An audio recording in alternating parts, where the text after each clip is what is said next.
with us, we're lucky to have with us Utah Attorney General Derek Brown. Derek, thanks for joining us this morning.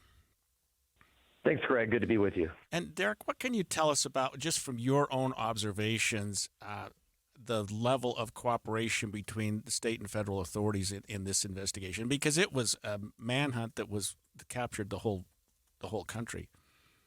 Well, and this is the kind of thing that law enforcement has always struggled, I think, when you have the differing levels of law enforcement, and really it's the communication. And man, this was an example of like perfect communication in terms of, literally we have the county sheriff, Mike Smith, who's just got his team on the ground. You've got the UVU folks.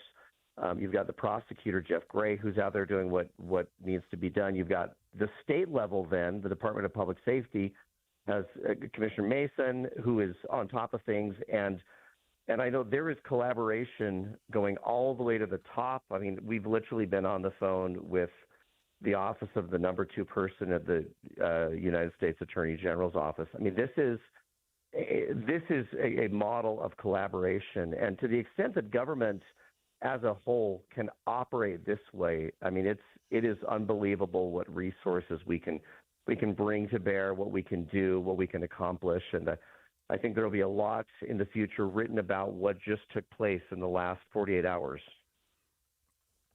Yeah, I mean, that's one of the things that stood out to me as well. And, it was interesting to me to see that they were able to do so much with video. I think really that they had enhanced, and President Trump mentioned that, right? You started with something that looked like an ant on the top of a roof, and then you end up with an image. And to Greg's point earlier, it did look like he tossed the rifle from the roof, jumped down, picked it back up, ran into the wooded area that was just north of that. What is your role, Derek, as this case will end up moving forward? Well, we'll be working with the prosecution, and so I'm limited in terms of what I can say because we are currently in the process of analyzing everything, looking at the law. And there is a collaboration between the state and county level prosecution and the federal government as well. And so that's an important something important to bring up. But my hope is in the meantime, while we're doing that job, I hope that this brings some catharsis and relief to so many people who were there at that event. I have close family members who were there. I have members of my staff who were there. I mean, I know personally a lot of people who were impacted by this. And, I think there's some healing that needs to take place. And I hope that this is really an opportunity for us to come together as we do that. I mean, we're obviously going to be doing what we do as a prosecutorial body.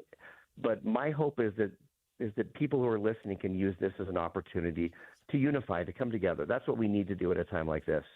Yeah, Derek, I know you have a great relationship with the county attorneys around the state, and I'm sure that's no different with Jeff Gray from Utah County. And I've also observed that your relationship with the federal authorities is good. In the case like this, for the benefit of our listeners, there's not going to be any concern or dispute, and I know you can't talk about it in detail as to who handles the case and who's prosecuting the case. You're all going to work together in this matter, aren't you? Well, and literally within probably 90 minutes of this happening, I was on the phone with our governor. He had just gotten off with the president. We were on with the federal law enforcement team, and we all agreed just right at the beginning, this is something we will work together on. As you know, Greg, there are different charges that can be brought under the federal arena and under the state legal regime. And so what we'll do is we'll work together to figure out what makes the most sense and what brings about justice. But the nice thing is that everyone's leaving their egos at the door, and the ultimate goal is to find this guy, which is what we've now done, and then we'll be exploring all of our options to make sure that justice takes place, not only for Charlie Kirk and his family, but for the 3,000 Utahns who were sitting there, many of whom watched this event, and I had family members that were hiding in classrooms afterwards. And if you go down there, I mean, there are strollers and scooters that were just left behind. I mean, this is a major life experience for so many of these people. And, the message needs to be, speech is not going to be silenced. The message needs to be that we work together, we unify, and we learn to come together and talk, which is, frankly, that's what Charlie Kirk did. I mean, one of the things that he is most famous for is just having an open dialogue, and fully acknowledging that you may not agree with him, but saying, hey, let's sit down, let's talk. So in the end, he basically died doing the very thing that he modeled doing for so many years. So, Derek, I have one final question before we let you go. We've heard a lot of talk about unity and coming together, but I also see a lot of talk of retribution and revenge. How do you reconcile those two things? In a complicated world, I think we need to. It may seem paradoxical, but that is what grown-ups have to do. Is they have to sometimes hold two competing truths simultaneously and reconcile that. And so we do. One of those is an open dialogue and working with others and coming to understandings and agreement. But at the same time, there is justice, and what happened will not go unpunished. And we are working with both federal and state folks to understand how we prosecute this guy to the fullest extent of the law. And we will do that. But that's our job.